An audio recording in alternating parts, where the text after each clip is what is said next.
खूबसूरत लड़कियां और कासिम भाई मौजूद हैं। और सबसे पहले हम कासिम भाई से बात करेंगे। अस्सलाम वालेकुम तीनों को। अस्सलाम। सबसे पहले कासिम भाई ये बताइएगा कि एक नहीं, दो नहीं, तीन, चार स्टार्स को आपने फिल्म में लिया और उनसे काम लेना कितना आसान था या कितना मुश्किल था?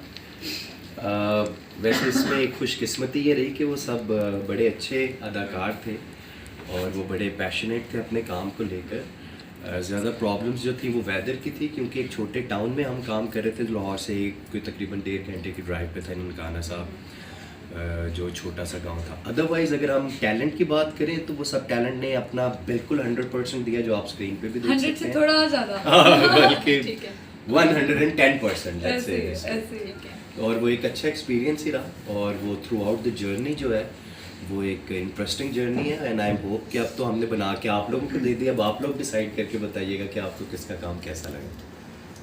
अच्छा कासिम भाई ये बताइएगा कि देखिए अभी मौला जट ने बहुत अच्छा बिजनेस किया है, मैं बिल्कुल कंपैरिजन नहीं करी, हर फिल्म का अपना एक वो होता है। तो ये बताइएगा कि जब कोई चीज़ एक फिल्म में इतनी सुपरहिट हो गई है तो आप लोगों के ऊपर बतौर टीम कोई प्रेशर है कि एक फिल्म इतना बिजनेस कर रही है, और ऑटोमेटिक होता तो है, लेकिन आप क्या फील कर रहे हैं? मुझे ऐसा लगता है कि चाहे आप एक इंसान हो या चाहे एज एन आर्टिस्ट, आप कभी भी अपना कंपैरिजन किसी दूसरी चीज़ से कभी भी नहीं करते। और ये दो डिफरेंट फिल्म्स हैं। मौला जट की एक अपनी रेंज है, हमारी फिल्म की एक अपनी रेंज है। हमारा एक बड़ा आजकल का जो एक कंटेम्प्रेरी पंजाब है, colourful, vibrant songs, even action and comedy. So मुझे तो ऐसा लगता है कि जिस तरह की आजकल सोसाइटी में एक एंजाइटी और डिप्रेशन है, ये तो नीड ऑफ द आवर है। लोग देखेंगे, वो एंटरटेन होंगे। सो कंपैरिजन तो कोई नहीं, बल्कि मैं तो कहता हूँ मौला जट ने बहुत अच्छा किया, हमारे इंटरनेशनली वो गेट खोल दिए और पाकिस्तानी सिनेमा को उस जगह पर लेकर आए। सो वी आर होपिंग कि आगे भी और अच्छे प्रोजेक्ट्स बनेंगे। वैसे भी आई पर्सनली थिंक कि आर्ट एक ऐसी चीज़ है जिसको अगर आपस में कंपेयर एक आर्ट पीस को दूसरे आर्ट पीस से किया तो बहुत बड़ी ज्यादती होती है। सबकी अपनी एक अलग नहीं, मैंने बिल्कुल कंपैरिजन किया, मैंने सिर्फ ये कहा कि कोई प्रेशर तो नहीं फील कर रहे नहीं, नहीं, प्रेशर कोई कम pressure हो नहीं। गया है। आई वुड रादर से हाँ। प्रेशर कम हो गया है क्योंकि इतनी ऑडियंस आ रही है सिनेमाज में, so that's a good thing. ठीक है कासिम भाई, आप मुझे ये ज़रूर बताइएगा कि बतौर डायरेक्टर आप क्या बताना चाहेंगे, मतलब ऑडियंस से क्या कहना चाहेंगे? क्या आपकी फिल्म में ऐसी चीज़ है जो उनको खींच के सिनेमा घरों की तरफ लेकर आएगी? आप उनको क्या कहेंगे? एक्चुअली मैं ज़िंदगी में जितनी बार खुद फिल्म देखी है, तो टिच बटन एक ऐसी फिल्म है जो मैं चाहता था कि मेरी पहली फिल्म बिल्कुल ऐसी हो, और जिस तरह की फिल्म मैं देखना पसंद करता हूँ। और ऑडियंस को जो इसमें सबसे अच्छी बात लगेगी, ये है एक मुझे एक पुराना टाइम एक होता था कि हम एक पूरी फैमिली के साथ बैठकर फिल्म्स देखते थे और हर एज ग्रुप के लिए वो फिल्म होती थी। तो इस फिल्म के अंदर भी वो सारे मसाले हैं, वो सारे इंग्रेडिएंट्स हैं जो लोगों को देखकर बहुत अच्छे लगेंगे। और मैं तो बल्कि ये कहूँगा कि जो ऑडियंस है हमारी सिनेमा की, वो बिल्कुल भी मायूस नहीं होगी फिल्म को देखने के बाद। ठीक है। अच्छा उर्वा और सोनिया दोनों से मैं सवाल करना चाहूँगी कि एक म्यान में एक नहीं, दो, तीन, चार तलवारें थी, ठीक है? तो कैसा रहा आपका काम का एक्सपीरियंस? ईमान भी, आप इवन आप खुद भी और सोनिया भी। मैं आपको बताती हूँ, इस म्यान में जो है ना वो 12 तलवारें थी क्योंकि अच्छा। जो भी आप कैरेक्टर देखेंगी वो आपको, मतलब we have such a brilliant cast and all the characters कि वो, बल्कि हमारा जो प्रोसेस था काम करने का वो बड़ा इंटरेस्टिंग हो गया था। I think there was so much learning going on. सब एक दूसरे को समझ रहे थे, एक दूसरे से सीख रहे थे। हर किसी का एक्ट करने का तरीका बहुत अलग है, so you also learn on set like that. तो मुझे लगता है कि बड़ा इंटरेस्टिंग जर्नी था मेरे लिए, तो डेफिनेटली था क्योंकि मुझे मैं सबको देख कर I was learning so much, so that was a lot of fun. Sonia आप बताएं कि आपका जो कैरेक्टर है फिल्म में वो कैसा है? हमें वो जो रिवायती पाकिस्तानी लड़कियां होती हैं ना, उस तरह की नज़र आ रही है? वो टीका, वो घाघरा, वो सारा कुछ, तो वो जो एक्सपीरियंस, वो जर्नी थी आपकी टिश बटन की, वो ज़रा बेसिकली जो रिवायती पाकिस्तानी लड़की आप कह रहे हैं जो हम ड्रामा से प्ले करते हैं वो तो बहुत ऐसी होती है ना शर्मीली सी। नहीं, वो मैं ट्रेडिशनल हमारे जोड़े और जो वो सब कैरेक्टर चीज़ें, है हाँ। वो शकीला का, उसमें सबसे जो प्रोमिनेंट एक एस्पेक्ट है वो ये है कि उसमें स्पार्क बहुत है and she is very straight forward. उसका जो दिल में होता है वो फ़ौरन ही ब्लंटली बोल देती है आगे से। तो मुझे लग रहा है कि ये वाली जो चीज़ है ना, ये बहुत ज़्यादा क्लिक करेगी ऑन स्क्रीन। अच्छा सोनिया, सब जानना भी चाहेंगे क्योंकि जब ये इंटरव्यू मैं ऑब्वियसली लगाऊंगी नवाई वक्त में भी और वैसे भी, तो सब देखेंगे कि सोनिया साथ बैठी हुई हैं और थोड़ी देर पहले वो प्रमोशन में नहीं थी। तो क्या मसला हुआ? मसला तो कुछ भी नहीं हुआ, मतलब नहीं, ऐसी बात नहीं है कि कोई आप लोगों का, मैं वैसे बात कर रही हूँ, मैं वैसे कह रही हूँ कि देखिए लोग जानना चाहेंगे ना, थोड़ा सा आप बता दीजिए। Amreen, I don't think we should have asked that question. Urwa, आपका कोई आइटम नंबर भी शायद है, हमने उसमें देखा है, ट्रेलर में देखा है, तो वो जो आइटम नंबर आपने सिर्फ किया है या इसमें कुछ एक्ट भी किया आपने?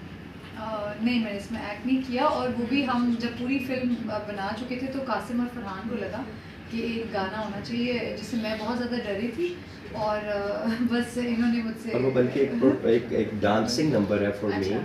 वो आइटम नंबर इसलिए नहीं है कि वो हमारा एक थॉट प्रोसेस था कि इस गांव के अंदर एक नौटंकी वाले हैं लोग जो इस तरह से परफॉर्म करते हैं, और बल्कि कैरेक्टर नेम है फुलझड़ी, अब तो कल आने वाला भी है वो। सो हमने वो एक्चुअली इसलिए कन्विंस किया कि हमारे फर्स्ट हाफ के अंदर, हमारे सेकंड हाफ में बहुत सारे गाने हैं और फर्स्ट हाफ में सिर्फ एक गाना था, तो वी वर थिंकिंग कि यार एक सर्टन टाइम पर अगर एक और गाना आ जाए तो लोगों को ब्रेक मिल जाएगी। And thank you so much Urwa ने वो एक्चुअली अंडरस्टैंड किया उस सिचुएशन को, जिससे मैं बहुत ज़्यादा डर रही थी। अच्छा, देखिए आप भी मतलब बहुत सारे हिट प्रोजेक्ट्स दे चुकी हैं, आप भी दे चुकी हैं, तो आपने भी बहुत सारा काम किया, तो ये बताइएगा कि जब आप लोगों का कोई प्रोजेक्ट आ रहा होता है तो कितने नर्वस होते हैं आप लोग, या एक्साइटमेंट तो ऑब्वियसली होती है, लेकिन क्या नर्वसनेस हर आपके प्रोजेक्ट के साथ आपके साथ साथ होती है? मेरे साथ तो होती है। I think it's a mix of nervousness and excitement, क्योंकि इवेंचुअली ऑडियंस ही देख के फिर आपको ज़ाहिर है बताती है कि जो आपने उसमें, ज़ाहिर है कि मेहनत तो हर प्रोजेक्ट में होती है, पूरी टीम एक बहुत मेहनत करके एक चीज़ को बनाती है। अब वो ऑडियंस के साथ कैसे क्लिक करता है, ज़ाहिर है उसकी थोड़ी सी नर्वसनेस तो होती है, क्योंकि ऑडियंस के लिए ही हम काम करते हैं, तो हाँ, and we also look forward to the feedback. Sonia, आप क्या कहेंगे कि जब भी कोई प्रोजेक्ट आपका आता है तो क्या कितना मतलब आप नर्वस होती हैं? नहीं, ऑब्वियसली मैं तो बहुत ज़्यादा नर्वस होती हूँ, और फ्रेंकली स्पीकिंग मैं अगले 2 हफ्ते तक तो मैं बिल्कुल, मुझे समझ नहीं आ रहा था कि मैं क्या कर रही हूँ सेट पे, तो इसलिए मैं डायरेक्टर को कहती हूँ कि प्लीज़ शुरू में आप सीन्स कम रखें, क्योंकि ऑब्वियसली जब आप एक कैरेक्टर से दूसरे कैरेक्टर में स्विच हो रहे होते हैं तो वो बॉडी लैंग्वेज, वो बात करने का स्टाइल, कपड़े पहनने का स्टाइल, एक चीज़ बहुत मैटर करती है, तो ऑब्वियसली नर्वसनेस होती है कि आप उसको डिलीवर कर सकेंगे या नहीं। बाकी ये कि हिट होना ना होना तो अल्लाह ताला के हाथ में होता है, हम तो कुछ नहीं कर सकते। हाँ जी, ये बताइएगा बतौर प्रोड्यूसर उर्वा के साथ काम करने का एक्सपीरियंस, और बतौर प्रोड्यूसर मतलब आपका सोनिया के साथ काम करने का जो एक्सपीरियंस है वो क्या है? दोनों अपने एक्सपीरियंस बताएं। बहुत अच्छा एक्सपीरियंस था, सारी चीज़ें, मतलब कोई प्रॉब्लम्स नहीं होती सेट पे, और बहुत सबसे अच्छी बात है कि सब यंगस्टर्स थे, तो ऐसा कोई एज गैप नहीं था या कुछ इस तरह की चीज़ के कम्युनिकेट ना कर सकें एक दूसरे से, तो ओवरऑल बहुत अच्छा एक्सपीरियंस था। आप बताइए। मेरा तो बहुत ही ज़बरदस्त था, like I said, I was watching all these brilliant actors perform and I had so much to learn from them, और वो वाली बात बिल्कुल है कि क्योंकि हम सब कॉलीग्स हैं और इतना क्लोजली साथ काम करते हैं, it was very easy to communicate with each other and make each other understand कि हम सब मिल के, सो ऑफकोर्स कोलैबोरेट करना बहुत आसान और बहुत इंटरेस्टिंग। लास्ट में मैं कासिम भाई आपसे पूछूंगी, इन सब के साथ काम करने का जो आपका एक्सपीरियंस है वो थोड़ा सा शेयर कीजिए। अच्छा, क्योंकि I used to work as a cinematographer, मैं इससे पहले कैमरामैन भी काम करता था, और मैं सोनिया के साथ भी कर चुका हूँ और उर्वा के साथ भी। मरासिम में ड्रामा था, ज़ंजीबील ने लिखा था। सो बल्कि मेरा अभी रिसेंटली एक ड्रामा भी चल रहा है उर्वा के साथ, इससे पहले मेरा फरहान के साथ भी। सो हम कॉन्टिन्यूस एक दूसरे से ना, काम तो एक चीज़ है ही, मगर हमारी दोस्ती भी बीच में किसी ना किसी तरह से, हम चाहे काम कर ना रहे हों लेकिन मिल रहे होते हैं। सो खैर वो इस बात की एलैबोरेशन इसलिए मैंने की कि हम सब एक दूसरे को ना बहुत अच्छा जानते हैं, हमने एक दूसरे के साथ इतना अच्छा टाइम स्पेंड किया, जो कि इंशाल्लाह मैं बहुत ख्वाहिश रखता हूँ इस बात की, आई एम होपिंग कि आप जब स्क्रीन पर देखेंगे वो बात, तो आपको एक केमिस्ट्री नज़र आएगी बिटवीन, लाइक जैसे कवि साहब, मेरी कवि साहब से बहुत दोस्ती है, मैं उन्हें खाने अजीम कहता हूँ, वो मेरे साथ उन्होंने आंगन किया हुआ है। सुहेल भाई से सीखने को बहुत कुछ मिला, वो भी एक बहुत ब्रिलियंट। मरीना है इस फिल्म में, समिया मुमताज़ है, हुमैरा अली हैं, गुले राना जी हैं, अली सिकंदर है। So it's a huge cast, वो सब, क्योंकि ये कोलैबोरेटिव आर्ट है ना। जब मैंने अगर स्क्रिप्ट पढ़ते हुए कोई चीज़ किसी तरह से सोची थी, फिर आके सोनिया ने उसमें अपना मसाला डाला, सुहेल भाई ने उसने अपना मसाला डाला, तो वो फाइनली ये शेप में जो आपको नज़र आ रही है वो उन सब की एफर्ट की वजह से नज़र आ रही है, और ये एक बहुत अच्छी जर्नी रही फ्रॉम डे 1 टू टिल अभी तक, अल्हम्दुलिल्लाह, एंड आई एम होपिंग कि ऑडियंस को भी अच्छी लगे। Thank you. Let's do the